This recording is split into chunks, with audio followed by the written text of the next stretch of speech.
আসসালামু আলাইকুম। সংবাদে আপনাদের সবাইকে স্বাগত। সংবাদ শিরোনাম। বড় ধরনের কোনো অনিয়ম অভিযোগ ছাড়া চলছে ভোট গ্রহণ। সকালে ভিড় থাকলেও কেন্দ্রগুলোতে দুপুর গড়াতে কমছে লাইন। দু একটি জায়গায় ককটেল বিস্ফোরণ, ধাক্কাধাক্কি। একটা ভোটের জন্য আসলে এত কিছু, বাংলাদেশে এত আন্দোলন সংগ্রাম এই সুষ্ঠু ভোটের জন্য। আমরা সবাই চাই যে আবার ভোটটা যেন সুষ্ঠু হয়। যেই আসুক দেশের হালটা ঠিকমতো ধরবে ইনশাল্লাহ। আমরা কারো পক্ষে নই, কারো বিপক্ষে নই। আমরা শুধুমাত্র একটা সুন্দর পরিবেশ, নির্বাচনের পরিবেশ সৃষ্টি করার চেষ্টা করেছি। পরিবারের সদস্যদের নিয়ে গুলশানের কেন্দ্রে তারেক রহমানের ভোট দান। জামায়াত আমির ভোট দিলেন মিরপুরের আসনে। পরিস্থিতি শেষ পর্যন্ত দেখতে চান না। এটা সমগ্র বাংলাদেশে যে প্রায় 13 কোটি ভোটার আছে, সকলের জন্য এটি একটি উল্লেখযোগ্য দিন, সকলের জন্য একটি স্মরণীয় দিন। এই ভোটটা শান্তিপূর্ণ হোক, সুষ্ঠু হোক, সন্ত্রাস মুক্ত হোক, দখল মুক্ত হোক এবং সবার কাছে গ্রহণযোগ্য হোক, এটা আমরা দোয়া করি। কোথাও ভোট গ্রহণ বন্ধ হয়নি। বেলা 12টা পর্যন্ত 32,000-এর বেশি কেন্দ্রে ভোট পড়েছে প্রায় 33%, জানালো ইসি।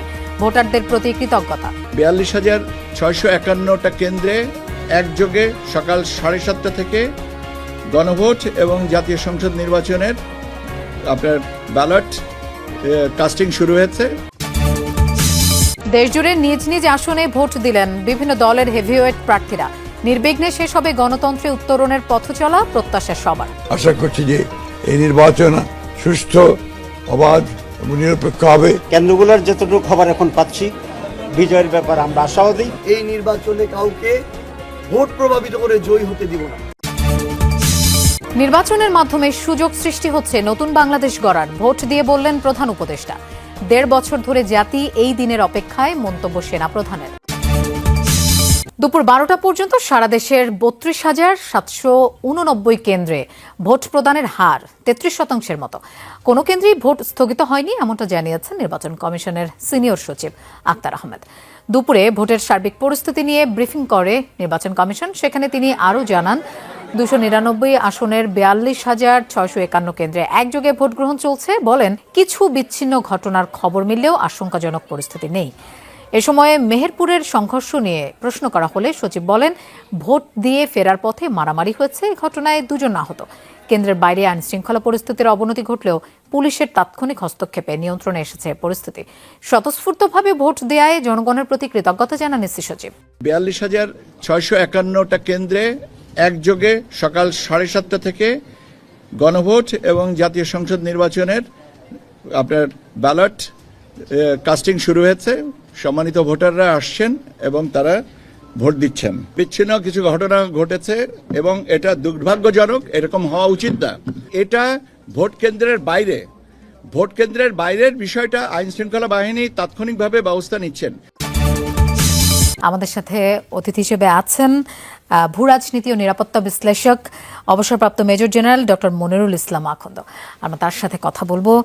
স্যার, আপনার সাথে কথা হচ্ছিল, আজকে ভোটের দিনও ভোটাররা গণভোট নিয়ে অনেকেই কিন্তু অস্পষ্ট, তারা জানেন না অনেক কিছুই, এবং তাদেরকে সহযোগিতার উদ্যোগও খুব একটা দেখা যায়নি। এই ক্ষেত্রে সঠিক ফলাফলের ব্যাপারে আপনি কতটা আশাবাদী? জি, অনেক ধন্যবাদ। এবার ইলেকশনটা খুবই একটা ডিফারেন্ট ইলেকশন। এবার সংসদীয় নির্বাচনের পাশাপাশি গণভোটটা হচ্ছে, এবং আমি বেশ কয়েকদিন থেকেই আমি বিভিন্ন টিভি চ্যানেলে আমি বলে আসছি যে এটা সরকারের আরও আগের থেকে এটা উদ্যোগ নেওয়া উচিত ছিল, যাতে আমাদের 100% ভোটাররা অ্যাকচুয়ালি গণভোট মানে কি, এটা কি কি বিষয় কভার করে, কিভাবে দিতে হবে, এই ব্যাপারে প্রচারণাটা আরও বেশি করা উচিত ছিল। বিশেষ করে আমাদের ভোটারদের মধ্যে একটা বড় সংখ্যক অশিক্ষিত, বিশেষ করে গ্রামের যে নারীরা, তারা হয়তো এতটা অবগত না। তো আমি যদিও রিসেন্টলি গত 1-2 সপ্তাহ ধরে আমি টিভিতে কিছু প্রোগ্রাম দেখছি, বাট আমি মনে করি প্রচারণাটা যথাযথ ছিল না, যথেষ্ট ছিল না, এবং এখনও অনেকের মধ্যে এটা নিয়ে অনেক কনফিউশন। তবে গণভোটটা অত্যন্ত গুরুত্বপূর্ণ। এর কিছু কিছু বিষয় আমি মনে করি যে অত্যন্ত গুরুত্বপূর্ণ। একটা প্রধানমন্ত্রী 10 বছরের বেশি থাকতে পারবেন না, ক্ষমতার ভারসাম্যটা এখানে আছে, রাষ্ট্রপতি প্রধানমন্ত্রীর মধ্যে একটা ব্যালেন্স থাকবে। যে কোনো দল ইচ্ছা করলেই আমাদের সংবিধান পরিবর্তন করতে পারবে না, মিডিয়ার স্বাধীনতা থাকবে, ইন্টারনেট বন্ধ করা যাবে না, যেটা অনেকগুলো খুবই, বাট এতগুলো ইস্যু একটা হা নার মধ্যে আসলেও একটু কনফিউজিং। এই পয়েন্টগুলোর মধ্যে কিছু আমার হয়তো ব্যক্তিগত মত হা হতে পারে, কিছু না হতে পারে। সো আমি মনে করি গণভোটটা আর একটু স্বচ্ছতা দরকার ছিল, আর একটু স্বচ্ছতা, আর স্পষ্টীকরণ দরকার ছিল, আরও প্রচারণা দরকার ছিল।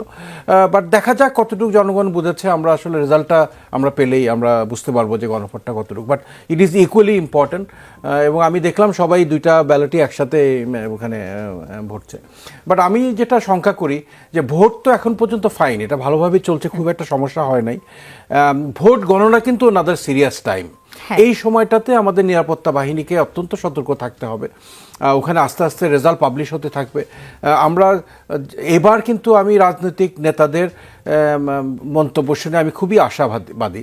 তারা সকলেই ফলাফল মেনে নিতে প্রস্তুত, তারা তেমন কোনো সহনশীল। জি, বাট ইতিহাস বলে যে আমরা সোর লুজার, আমরা পরাজয় কেন জানি মেনে নিতে পারি না। যে দল হেরে যায় প্রতিবার, ইভেন 91, 96 এইসব সুন্দর ইলেকশনগুলোতেও কিন্তু পরাজিত দল তারা বলেছে যে সূক্ষ্ম কারচুপি বা কিছু একটা হয়েছে। আমরা পাশ্চাত্য দেশে দেখেছি, আল গোর সে জর্জ বুশ থেকে বেশি ভোট পাওয়া সত্ত্বেও নিয়ম অনুযায়ী সে হেরে গেছে এবং হি কনসিডার্ড। ইভেন ভারতে যখন প্রথমবার বিজেপি হেরে গেল কংগ্রেসের কাছে, বাজপেয়ী এসে বললো যে আমরা জনগণের মন জয় করতে পারি না, এদিকে আমি হেরে গেছি, আমরা সঠিকভাবে কাজ করে আবার ক্ষমতায় আসবো, এটা সে বলেছিল। সো আমাদেরকেও, আমি এখন পর্যন্ত খুবই আশাবাদী। সকল প্রধান দলগুলোর নেতৃস্থানীয় নেতারা বলছে যে আমরা ফলাফল যেটাই হোক না কেন, but as security forces we have to be very careful during that period. ওইটা একটা সময় যেখানে একটা সমস্যা হওয়ার সম্ভাবনা, বিশেষ করে রাতের বেলায় এগুলো হবে আস্তে আস্তে।